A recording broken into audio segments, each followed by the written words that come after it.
My presentation today is about controlling substances used on the farm which are hazardous to health.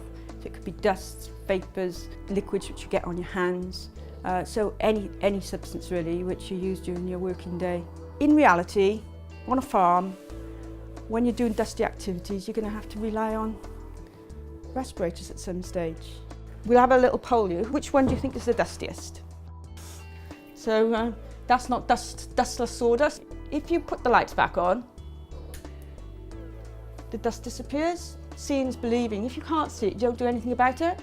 You only see the larger particles under normal light. You're much more likely to get ill health during your career on the farm than you are to have an accident. So it's not just about what you can inhale, there's also what you can ingest and what gets on your hands.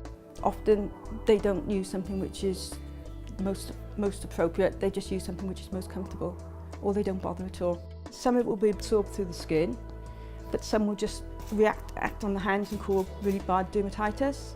And these are very debilitating diseases. People think a bit of irritation, but I know guys who can't do things with their hands because they're so bad.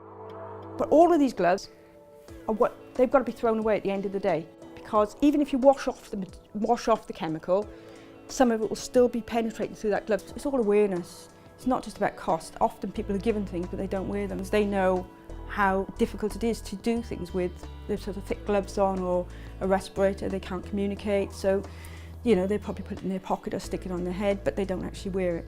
Okay, so these to be effective, they have to fit. Put the one strap around your neck, and if you do it on both sides together, then you get an even, you know, you can do it evenly. If you put a pair of safety glasses on, okay.